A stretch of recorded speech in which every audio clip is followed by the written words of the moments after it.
أعوذ بالله من الشيطان الرجيم بسم الله الرحمن الرحيم الحمد لله رب العالمين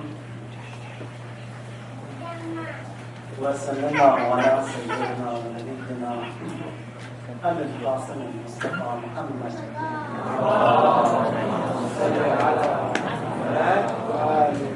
وعلى أهل بيته الأطيبين الأنزلين بهم نتولى ومن أعدائهم نتبرأ إلى النار. اللهم صل وليك الحجة ابن الحسن صلواتك عليه وعلى آبائه في هذه الساعة وفي كل ساعة وليا وحافظا وقائدا وناصرا ودليلا وعينا حتى تسكنه أرضك ترضاه وتبشره فيها طريقا. اللهم صل على محمد وآل محمد. The creation that Allah Ta'ala has, it's either jinn or ants, which is human being, and among the other creations which He has are the angels. Jinn is that creation which is made of fire. Human being, that is the mankind, made with clay. And angels again are the creations of Allah. Among all of these three creations, those who have the willpower and freedom are the humans and the jinn. And they are all duty bound, and there will be questioning from them. There is going to be this punishment and the reward. With reference to the jinn, Quran says, بَلْ عِبَادٌ مُكْرَمُونَ, that they are those dignified creation of Allah. And then وَهُمْ بِأَمْرِهِ يَعْمَلُونَ, and they are bound to be in whatever status they are. That is, Quran says some of the jinn that Allah has created, their task is to be in ruku all the time since they were created. Some of them in sajda all the time. So there are various tasks assigned to the angels. So whatever they do, they are bound to be like that. لَا يَعْصُونَ اللَّهَ, and they are among those creations who do not disobey Allah. لَا يَعْصُونَ اللَّهَ مَا أَمَرَهُمْ وَيَفْعَلُونَ مَا يُؤْمَرُونَ, and they are and they do what they are instructed to be done. So the angels are creations of Allah that are ma'soom. Ma'soom means over here that they do not do anything which is wrong. They are not duty bound doing anything. Or in other words, they are a creation who have been created to be in that way, good. But we have this concept of ismat, that we believe that the prophets and the imams, they have to be ma'soom, they have to be infallible. What do we mean?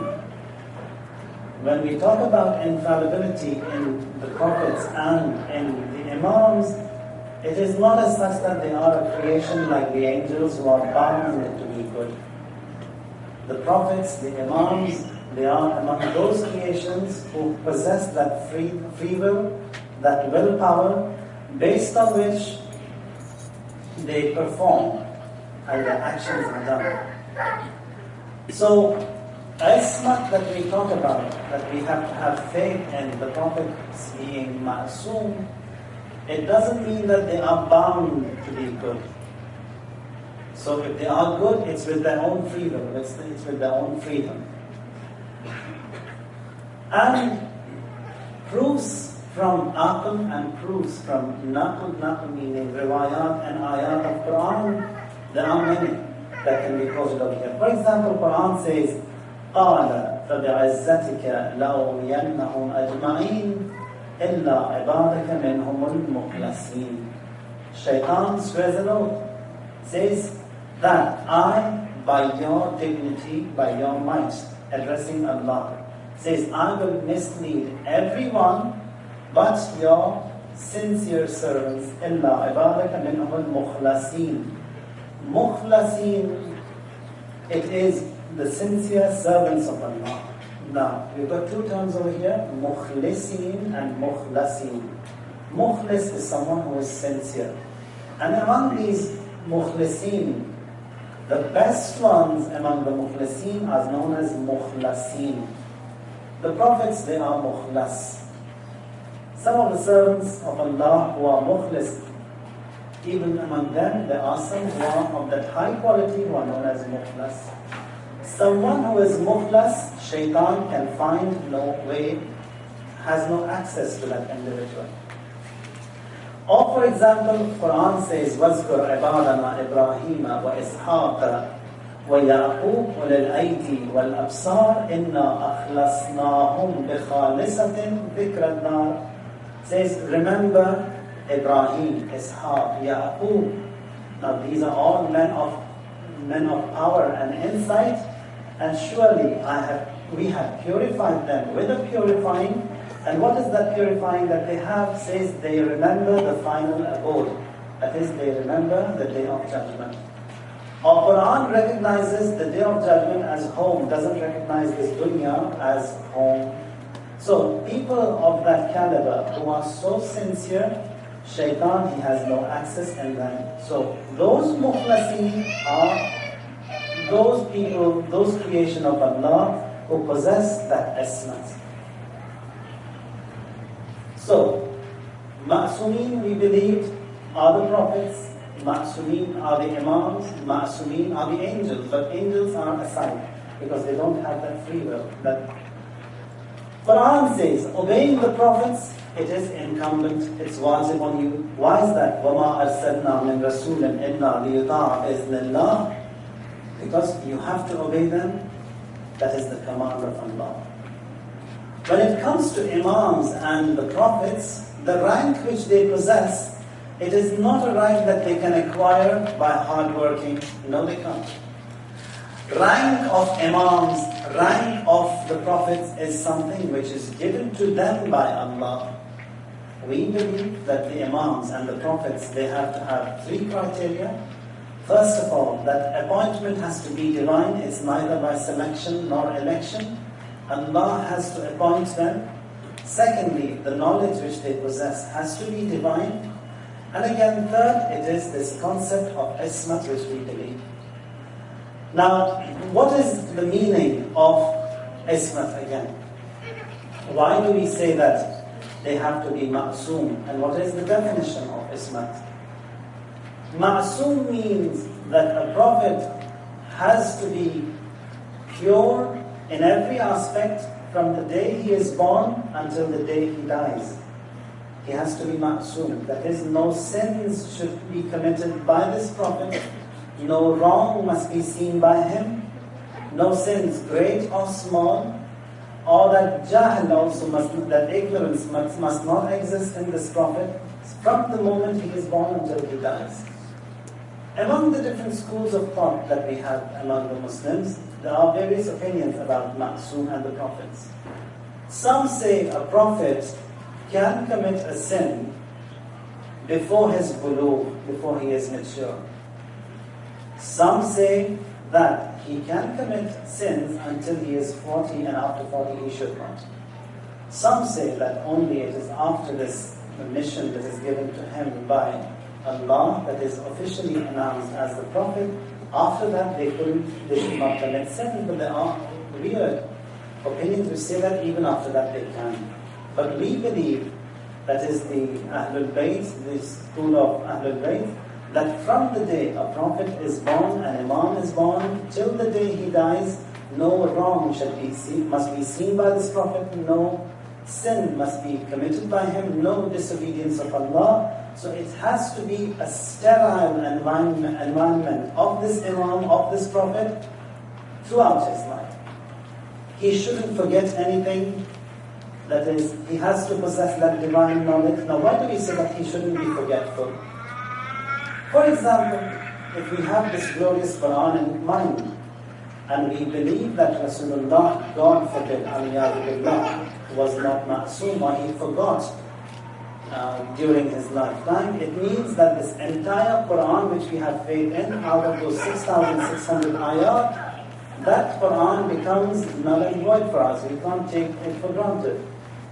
Because if we assume that Rasulullah, he had forgotten something, it means every ayah you pinpoint, you would come to this doubt that maybe it was this ayah that Rasulullah had forgotten and it has been mentioned in Quran. So that is why they believe Ma'soom has to be Ma'soom, has to be infallible from the moment he is born till the moment he dies. No wrong, no greater sins, no lesser sins, no makruh, no forgetfulness, nothing has to exist in his life. That is our belief. With reference to Imam being Ma'soom and the Prophet being Ma'soom.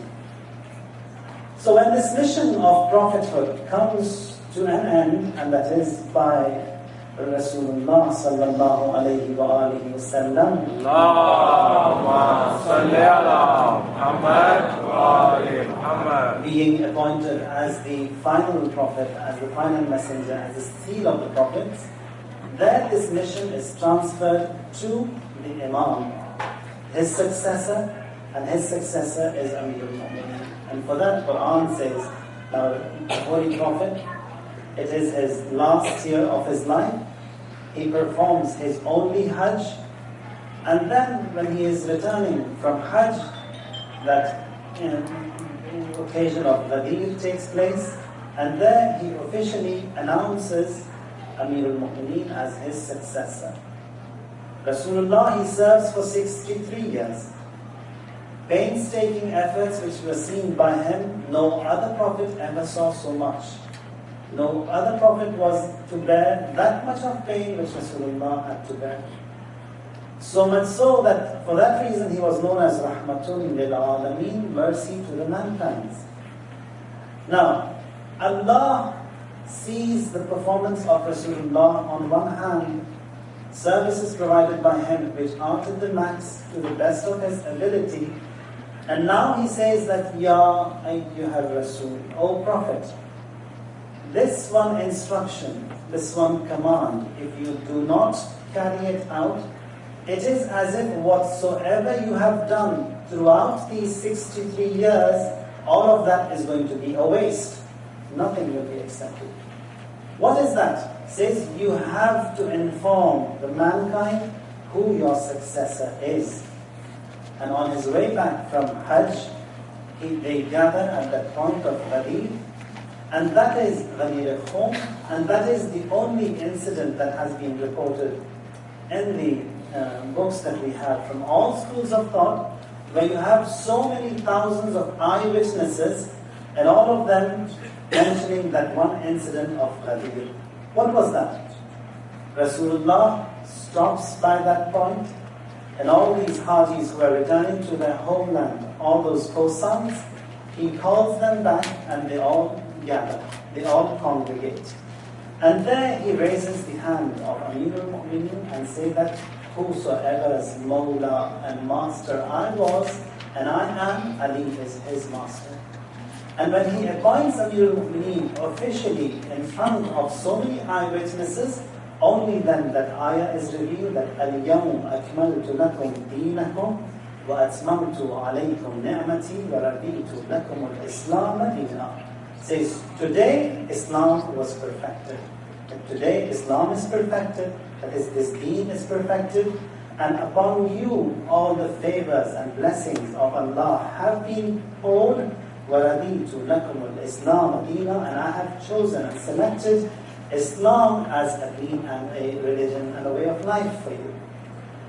And then says, الْيَوْمْ يَئِسَ الَّذِينَ كَفَرُوا مِنْ دِينِكُمْ, that today it were the kuffar who were in despair, and that is by the appointment of Amir al-Mu'mineen, Ali ibn Abi Talib alayhi salam. Allahumma salli ala Muhammad wa ali Muhammad. And then we have the second Khalifa, he steps forward, and then he says, Bakhin laka ya Ali, that is, labbaik to you ya Ali, asbahta mawlaya wa mawla kulli mu'minin wa mu'minat. That today you have been chosen and selected, you've become the Mawla of every mu'min and every mu'minah. And again, bear in mind that all these important events that take place in Islam Shaitan also has a presence. And it isn't as such that in these special occasions and on these special events, Shaitan, he sends his representatives or his ambassadors. Some occasions are such that he himself in person attends.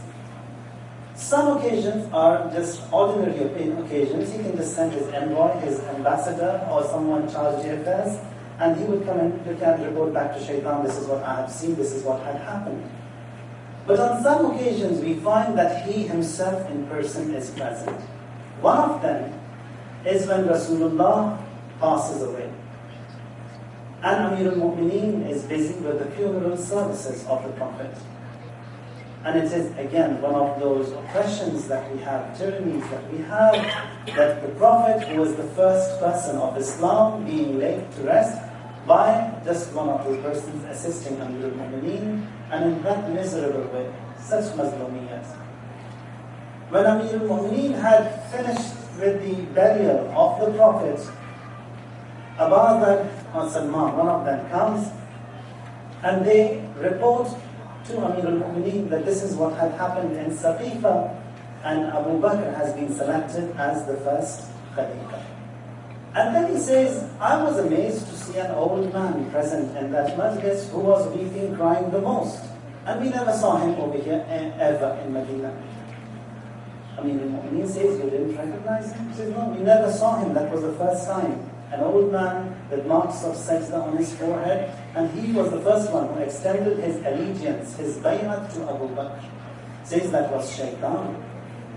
That he, because it was an important event and occasion, he has to be there in person. And on another occasion, when Shaitan is present and in person, not sending any envoys or ambassadors, it's this event of Ghadir. He himself is present. He has to see what exactly is happening, so that based upon that strong and firm foundation that the Prophet has laid, he has to start working on the other hand, so that that strong foundation laid by the Prophet has to be weakened. So he himself has to be present. So that is among those occasions when Shaitan is present and in person. Rasulullah, he appoints Amir al-Mu'mineen as his successor, as the Imam, and that says, Aliyun akhi wa waziri wa warithi wa wasiyyi wa khalifati. That he is my wazir, my minister, my envoy, my inheritor, my successor, my khalifa in this nation, fi ummati, in my nation. وَوَلِيُّ كُلِّ مُؤْمِنٍ مِّن بَعْدِي. And he is the wali, the custodian of every believer after me. And then Rasulullah, he defines and describes exactly what is this chain going to continue as. Says, ثُمَّ ibn al-Hasan, after him it is Hasan, ثُمَّ ibn al-Husayn, then it's Husayn, ثُمَّ تِسْعَةُ مِنْ وُلْدِ ibn al-Husayn وَاحِدًا بَعْدَ وَاحِدٍ. And from the progeny of Hussein, 9 more sons will continue this chain of guidance from the progeny of Hussein. And then he says, Al-Qur'anu ma'ahum. Qur'an is with them. Wahum ma'al Qur'an. They are with Qur'an. La yufariqunahu wa la yufariquhum hatta yaridu alayya qawl. That is, they will not separate from Qur'an. Qur'an will not separate from them until they come and meet me at the pond that is in the hereafter, in the day of judgment. So, an important event which takes place over here, that is the event of Ghadir, and there Rasulullah clearly defines, describes that what exactly is going to happen and who the Imams are going to be. So, ismat that we talk about is infallibility of the Imams, infallibility of Ma'asumeen, and the rank which they possess again, which is the rank of prophethood and imamat. It is not as such that anyone can get to that rank. Quran says, La yanalu ahdi al-zalimeen. That is, this rank of imamat, it is one of those special ranks, and someone who is zalim, someone who is a tyrant, he cannot get to that rank. Now, zalim doesn't mean that someone comes out with a gun and starts knocking people down. He is a zalim. That is one of those applicables of zalim. Zalim can be anyone. if I am doing wrong, I am committing a zulm, an oppression onto my soul. Zalamtu nafsi, which we say in Dua Kumail, that the wrong that we do, all that is zulm that I afflict to myself, as a result of which I am knocking down the price tag of mine, which is the paradise. Because Quran, in the Ma'asumin, they say the price that Allah has set for each human being is the heaven. And me, by doing wrong, I'm knocking down the price of price of mine, which is the heaven. So someone who does more zulm is knocking down his price more rapidly and will be called and classified as a zalim, according to this definition. And Quran says someone who is a zalim, he can never reach that rank, and that is that rank of prophethood, that rank of imamat. So, for that rank of imamat and prophethood, infallibility is a condition. The prophet has to be ma'soom, imam has to be ma'soom. Oh, that is why we find that إِنَّمَا يُرِيدُ اللَّهُ لِيُذْهِبَ عَنْكُمُ الرِّجْسَ أَهْلَ الْبَيْتِ وَيُطَهِّرَكُمْ تَطْهِيرًا. Allahumma salli ala Muhammad wa ali Muhammad. That when this ayah talks about the infallibility of Ahlul Bayt, that is, Allah has desired that all this wrong and evil and impurity be kept away from Ma'sumin. Be kept away, not like the angels, where they are bound to be good. Here, it is their own wonderful, beautiful performance, as a result of which that evil, that wrong, that impurity, it's distanced from them. It's away from them. So, impurity, it's away from Ahlul Bayt, not that they are bound to be away, no. Now, when we talk about ismat, to understand it in easier and simpler words, it is, for example, if you know that there is a glass of juice which is, for example, expired. And if you drink it, it's going to hurt you, it will harm you. So you've got that knowledge that something which is harmful for you, you don't consume. So that intellect of yours commands you not to do it. When we say that a person is ma'soom, it is that intellect which Allah has given to them, it's multiplied by a huge big number. So that is that knowledge which they possess, which does not allow them to do sins. So when a ma'soom does not commit a sin, when a ma'soom is away from isyan and disobedience of Allah, it is not as such that Allah does not allow him to sin. No. If he wants, he can. But that ma'rifah, that knowledge which he has, the consequences of the sins which they have and they know, that does not allow them to go near the sin. When we talk about adalat, for example, justice, that you can say your prayers behind someone who is adil. Or someone who is adil, he can be a witness when he sees the moon, and you can take his word. If a divorce, God forbid, if it is recited in the presence of udul, of someone who is adil, that again divorce is valid. So what is this adalat? Adalat, if you multiply it by infinity, by a large number, that will make it ismat. And many a times we do find that among the ulama, they have reached to a rank which has made them enter the zone of ismat, the environments of ismat. For example, Marhum Ayatollah al-Uzma Khonsari, when he passes away in the 1960s, among the very noble, very pious ulama, buried in the sacred shrine of Hazrat Ma'asuma at home.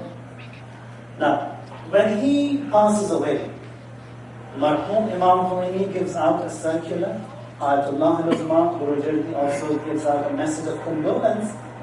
And they say that an alim has passed away whose presence we found was very close to the zone of ismat. That shubha, that doubt of him being ma'soom also was present. That is, that excess piety which he possessed, or that beautiful performance of that noble person. The same thing was said regarding Marhum Ayatollah al-Uzma. So, people, that is general human beings, by their wonderful performance, they can arrive at a rank which Quran says as illa ibadaka minhumul mukhlasin. Mukhlas is again those high and elite class mu'mineen from among the mukhlisin. And again, the next stage high up is the rank of ismat. So, ismat, it doesn't mean that when we say Imam is ma'soom, Imam, he cannot sin. He does not sin because that intellect of his, that mind of his, that aql which Allah has given to him, does not allow him to go near a sin because of the consequences they see in the wrong and in the sin. Now, this question may come to your mind, that how come to ma'soomeen Allah has given such high elevated ranks and positions? That is, if, for example, we were born in Kaaba, or if we were given that rank, we also would have been good people. When it's not as such. If Allah bestows a rank to someone, there is a very severe quality control also there. There is a very severe quality check. And if they do something wrong, they are just ousted from that place. For example, regarding Prophet Adam, ala nabiyyina wa alayhi wa alayhi salatu wassalam, say, Prophet Adam, when because of that tarki awla which he had done, what was that? That he went near that tree, he consumed and ate from that the fruit of that tree, as a result of which he was ousted. Now the paradise which is mentioned over here, it is not that paradise which is going to be in the hereafter. That paradise is only after the day of judgment, when mu'mineen will check in. Now, no. There is no one to check in now. It's only after the day of judgment. Jannah, which Allah talks about for Prophet Adam, it was a high location somewhere, and from that location he was demoted and sent down. For example, in Beverly Hills, somewhere like that. Sent away from there to another location. So, from that high location, he was sent to a lower location. So that is that Jannah which Allah talks about. So, for ma'soomeen, for the prophets, there is that strong quality control. And the same thing can be seen with those personalities to whom Allah gives that knowledge in abundance. Among them is this Balaam bin Ba'ur, you must have heard his name. And during the time of Prophet Musa, this alim existed in Bani Israel who possessed that Ism Azam. Ism Azam, again, is the secret or the code word when some people have access to that, and with that code word they can perform miraculous tasks. And he had that code word. And from that password, people, they used to come to Balaam and had their hajat and du'as accepted. So he was mustajabul da'wah. What happens one day, they come and say that, come on Balaam, if you can go and curse Musa so that we get rid of him. Balaam, he wants to go, and the donkey on which he is riding, he wants to go on a mountain, and from there have that dua to curse Prophet Musa. The animal on which he was riding, that animal wouldn't move, that donkey wouldn't move. He beats the donkey so much until he dies. The donkey says to him, you want to go and curse awaliyullah, and you want me to serve you? I will not serve you. An animal, a donkey, says that to Balaam. And I will not serve you if you want to curse Musa, that is awaliyullah. Here, he hits him, beats him so much until that animal dies, and as a result of that password, that code word, that Ism Azam which was present with Balaam was seized away, and as a punishment, his tongue, it grew so long until it's his belly button, so that people, they could see and know him. That was the consequences of misusing that knowledge that was given to him. So there is that severe quality control. Or for example, if you look into Quran, it's the same thing. The wives of the Prophet, that Allah says, you, the wives of the Prophet, you are not like every other woman. You are different.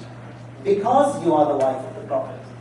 Because you are the wife of the Prophet, I will give you a double share of reward for the good you do. Also, if you do bad, a double punishment. because you are the wife of the Prophet. So if someone is given that rank, a strong quality control is also there.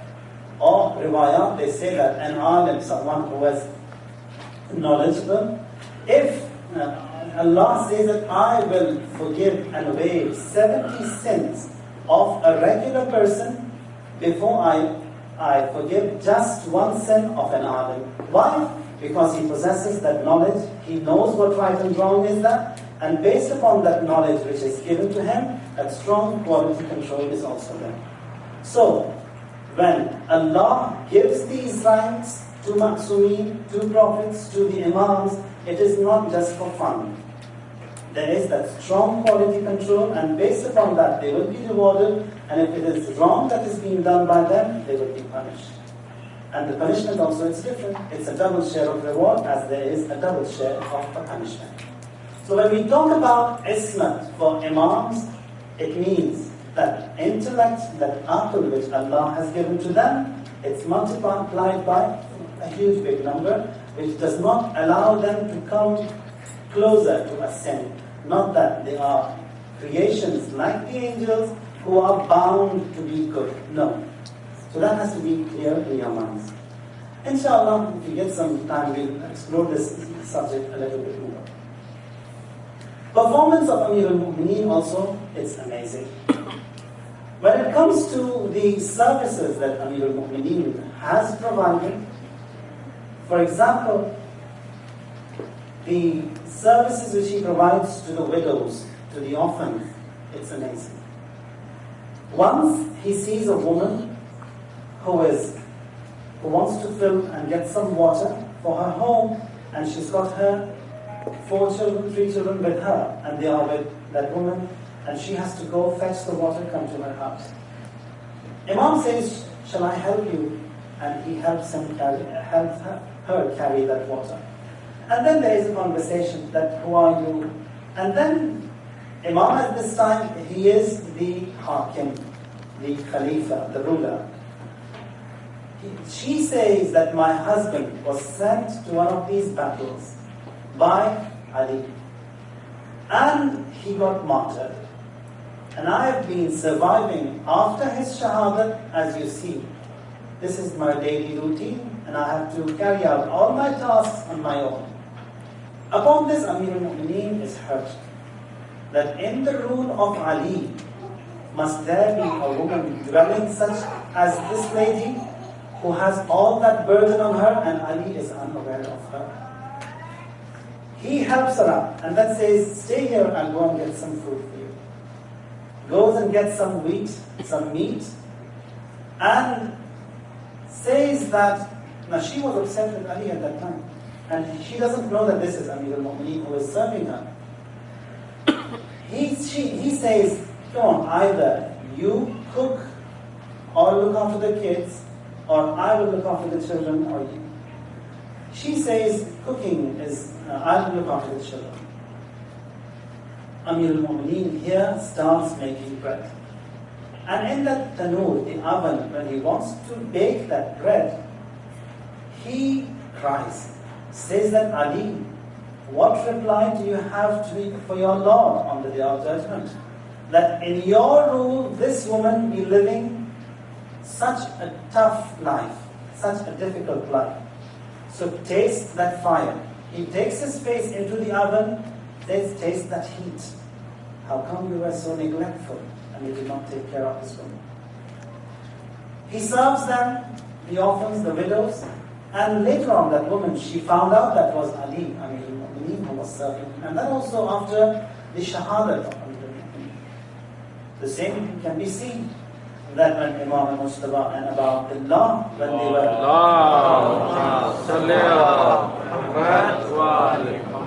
when they were returning from the burial of the Imam, they see a leper. Leper near the cemetery, near the graveyard. He was crying. Here Imam al-Mustafa, he says that, what's up, what's wrong? He says, I don't know where he is. He was a good person. He used to come here, look after me, take care of me, wash me, clean me, feed me. And it's 3 days he hasn't come, and I don't know who he was. But every time, whenever he went anywhere, he used to inform me that I'll be away for a few days. But this time he did not inform me, and he hasn't come for the past 3 days. He says, did you know who he was? He says, no, I never knew who he was. He says, that was your master, Amir al-Mu'mineen, and he will not come anymore. He has passed away. Now in these nights that we are in, it was on the 13th of this month that Amir al-Mu'mineen once he asked Imam al-Mujtaba that what is the date today? He says it's the 13th of this month. Then says to Imam, to Abu Abdullah, that how many days left for this month? He says 17. Holds his beard and says that it is this month and fast approaching is the day of my shahada. That is departing from this world. During the time of the Holy Prophet, Rasulullah sallallahu alayhi wa alihi wa sallam. Now this has been quoted by many of the historians. Says that Rasulullah in one of his journeys stops by a place, and there this lady she is living on her own, an old lady. And by her house is a dry tree. There Rasulullah, he performs his wuzu, and when he gargles his mouth, he sprinkles that water on the ground, throws that water on the ground, and that dead tree, it is green, bears fruit, as that ijaz and the miracle of the Prophet. And the day when Amir al-Mu'mineen passes away, that tree dries. And on the day when Abu Abdullah Hussein is martyred, that tree, some of the twigs which were green, all of them, they dry up. So these were some of these miracles, again, that were mentioned, and due to the performance of Amir al-Mu'mineen, Ali ibn Abi Talib alayhi salam. Allahumma salli ala Muhammad wa ali Muhammad. Wasiyyat that Imam has, that too, it's amazing. Now he calls his son, that is when it's the 21st, a day like today, when Imam is hit, Imam is wounded, and in sajda, the first thing he says is, that I, by the Lord of Kaaba, attain this prosperity. And then, when Imam is brought home, everyone is in azab, everyone is hurt. Imam says, Saluni qabla an tafqiduni. Ask me whatsoever you want to ask before you lose me. People in Kufa, they had congregated in the house and outside the house, and when the physician, he comes and he says that the best thing that could be a cure for Amir al-Mu'mineen, it's milk. And you found that there was a line, a queue of people in Kufa, everyone having a cup of milk. They want their master to be cured by that milk. Ibn Abi is held, and then his wasiyyat to his eldest son, Imam al-Mujtaba, is that, Hassan, if I live, that is, if I survive this wound, this attack, I know what to do with Ibn Mujtaba. And if I die, you as my waris, he struck me once, you will strike him once. If he dies in that one blow, then that's it. And again, if he doesn't, then he will leave him free. And after that, Imam says, if he does die, I do not want you to crush his body, burn him down, as that was the tradition in those days. Says, I don't want you to do that, because the instructions of Rasulullah are that no matter who that person is, if he is to be beheaded and punished, just punish him and lay him to rest. Very well. The same thing has to be done with the Muslim. Imam, he, on and off, he knocks off. That is, he faints. There is sweat on his forehead like pearls which flow down from his forehead. And then he says, I heard Rasulullah say that a moment when the time comes for him to depart, you see these sweat as like pearls on his forehead. And I know that very soon I will be departing. Saluni qabla an tafqiduni. Ask me whatsoever you want to ask before you lose me. There Zainab, she comes forward. She says, Father, Ayman, she said to me that after you, my brother Hussein will be martyred, will be killed in Karbala. Is that true? Imam says, I'd like to add something to what Ayman has said to you, and that is, he will be martyred, he will be killed, and you will be taken in captivity from one place to another, and you will be taken. And then Imam, he calls his children, and the hands of each one of them are given in the hands of Imam Mujtaba, being his successor and in heaven. Then al-Banin, she comes forward, says that, Ya Ali, was there anything wrong by Abul Fazl al-Abbas that you did not give his hand in the hands of Hassan? Here, Imam says, wait, call Abu Abdullah and Hussein, and there gives the hand of Abul Fazl al-Abbas in the hands of Imam Hussein. Wasiyyat that we have for Amir al-Mu'mineen says that to his elder son and Abu Abdullah, Usikuma bi-taqwallah. That is, I invite you too to be obedient, to be pious, and observe that taqwa. وَأَنْ لَا تَبْغِيَ الدُّنْيَا وَإِنْ بَغَتْكُمَا. That is, this dunya, it shouldn't deceive you, although it will come after you, but you don't go after that dunya. وَلَا تَأْسَفَا عَلَىٰ شَيْءٍ مِنْهَا فِسُرْيَا عَنْكُمَا وَقُولَا بِالْحَقِّ وَعْمَلَا لِلْأَجْرِ. Say what is right. And whatever you do, do it for that ajr and for that reward. وَكُونَا لِلظَّالِمِ خَصْمًا وَلِلْمَظْلُومِ عَوْنًا. And I want you to stand against the zalim, against the tyrants. And when it comes to those who are mazloom, be helpful to them. Continues with his wasiyyah, says, أُوصِيكُمَا وَجَمِيعَ وَلْدِي وَأَهْلِي وَمَنْ بَلَغَهُمْ كِتَابِي بِتَقْوَى اللَّهِ. I invite you. This is my wasiyyah to you, to all those present over here. And then says, وَمَنْ بَلَغَهُ كِتَابِي. That is to you and me. That is for generations who will come after me. This wasiyyah is for them as well. What is that? بِتَقْوَى Be God-bearing. Be fearful of Allah. وَنَظْمِ أَمْرِكُمْ وَسَلَاحِ ذَاتِ بَيْنِكُمْ. Be good to your relatives. فَإِنِّي سَمِعْتُ جَدِّكُمْ صَلَّى اللَّهُ عَلَيْهِ وَآلِهِ وَسَلَّمْ يَقُولُ صَلَاحُ ذَاتِ الْبَيْنِ أَفْضَلُ مِنْ عَامَّةِ الصَّلَاةِ وَالصِّيَامِ. That being good to each other from among your relatives, it's much better than siyam, than fasts and prayers. Allah, Allah fil aitam. When it comes to the orphans, have Allah in mind. And that says, فَلَا تَغُبُّوا أَفْوَاهَهُمْ وَلَا يُضَيِّعُوا بِحَضْرَتِكُمْ. That these orphans, they must not be ruined in your presence.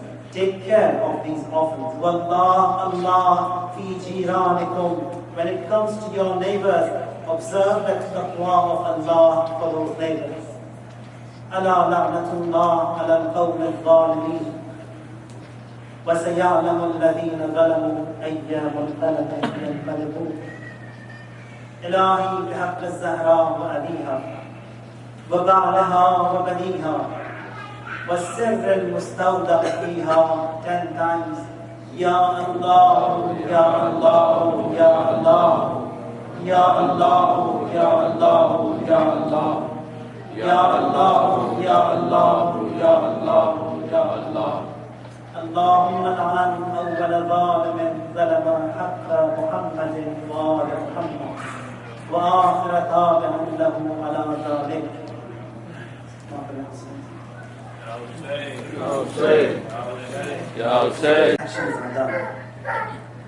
So, ismat that we talk about, that we have to have faith in the prophets being ma'soom, it doesn't mean that they are bound to be good. So if they are good, it's with their own free will, it's with their own freedom. And proofs from aql and proofs from naql meaning riwayat and ayat of Quran, there are many that can be quoted over here. For example, Quran says, قَالَ فَبِعِزَّتِكَ لَأُغْوِيَنَّهُمْ أَجْمَعِينَ إِلَّا عِبَادَكَ مِنْهُمُ الْمُخْلَصِينَ. Shaitan swears an oath, says that I, by your dignity, by your might, addressing Allah, says I will mislead everyone but your sincere servants. إِلَّا عِبَادَكَ مِنْهُمُ الْمُخْلَصِينَ. Quran says, بَلْ عِبَادٌ مُكْرَمُونَ, that they are those dignified creation of Allah. And then وَهُمْ بِأَمْرِهِ يَعْمَلُونَ, and they are bound to be in whatever status they are. That is, Quran says some of the jinn that Allah has created, their task is to be in ruku all the time since they were created. Some of them in sajda all the time. So there are various tasks assigned to the angels. So whatever they do, they are bound to be like that. La ya'sun Allah. And they are among those creations who do not disobey Allah. La ya'sun Allah ma amarahum wa yaf'aluna ma yu'marun. And they are and they do what they are instructed to be done. So the angels are creations of Allah. Allahumma salli ala Muhammad wa ali Muhammad. The creation that Allah Ta'ala has, it's either jinn or ants, which is human being, and among the other creations which He has are the angels. Jinn is that creation which is made of fire. Human being, that is the mankind, made with clay. And angels again are the creations of Allah. Among all of these three creations, those who have the willpower and freedom are the humans and the jinn. And they are all duty bound, and there will be questioning from them. There is going to be this punishment and the reward. With reference to the jinn,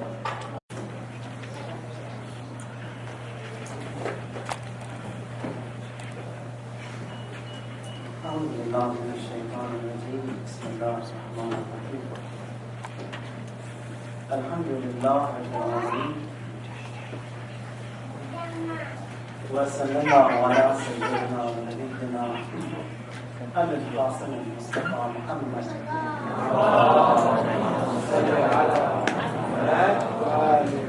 وعلى أهل بيته الأطيبين الأنزلين بهم نتولى ومن أعدائهم نتبرأ إلى النار.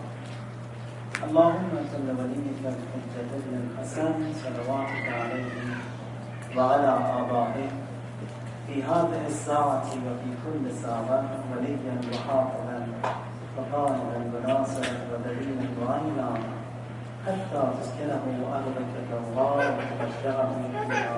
Allah that are ma'soom. Ma'soom means over here that they do not do anything which is wrong.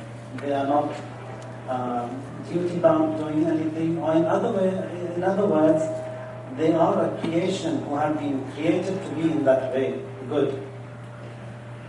But we have this concept of ismat, that we believe that the prophets and the imams, they have to be ma'soom, they have to be infallible. What do we mean? When we talk about infallibility in the prophets and in the imams, it is not as such that they are a creation like the angels who are bound to be good.